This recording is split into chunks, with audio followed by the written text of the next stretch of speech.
One Carbon Metabolism on the Space Station, presented by Science at NASA. It has been known for some time that time in space affects astronauts' vision. Post-flight vision changes have been reported by many astronauts after they spend time on the International Space Station. Many, but not all. But why are only certain people affected by spaceflight in this manner? Results of a new study involving 49 space station astronauts may help crack this case. The research points to differences in the way some individuals' bodies operate at the cellular level, which may influence whether they develop vision or eye issues in space. The human body is complex. Intricate networks of chemical interactions within our cells convert basic nutrients from the foods we eat into the molecules that keep us ticking.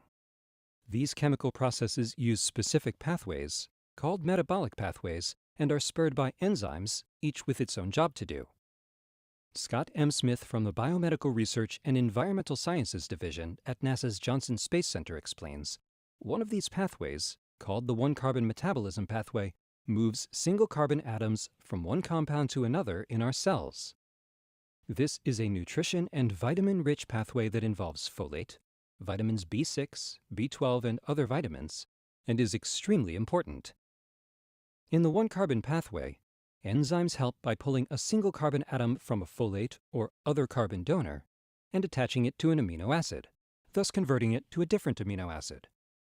If anything goes wrong, for example, if this chain reaction doesn't work properly, slows down, or backs up, the effect is felt down the line. Higher blood concentration of homocysteine in affected astronauts was the first clue that this team found. This led to the study of genetic differences in one-carbon enzymes. Smith says, we found two genetic variances in the enzymes that facilitate the one-carbon pathway. This may help explain why some astronauts' vision is affected, but not others. This represents the first time researchers have identified a genetic marker associated with a spaceflight medical issue. In fact, this is also the first time that NASA has used human genetic data directly in an investigation. Smith continues, we found that in addition to genetics, this effect was also associated with B vitamin status. A missing piece of the puzzle, however, is while we have shown an association between genetics and vision, we still don't know the mechanism or cause of these effects. That's one of the keys to figuring out how to prevent or treat this in affected crew members. This could be important on Earth, too, because differences in these same enzymes are associated with the occurrence of cardiovascular disease, stroke, and other medical issues.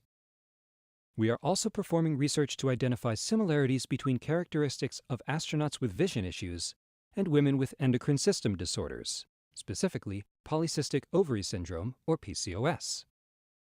This beginning research is needed to document a possible tie between astronauts with vision issues and women with PCOS. These study results could ultimately help researchers identify who will develop vision problems resulting from spaceflight, and importantly, help identify genetic-related medical associations in the general population. Scientists looking at this problem from different perspectives have more research to do before coming to a consensus. Smith notes this study merely scratches the surface toward understanding the genetics and apparent associated relationships. For more from the International Space Station, go to www.nasa.gov/station. Stay tuned for updates about vision in space from science.nasa.gov.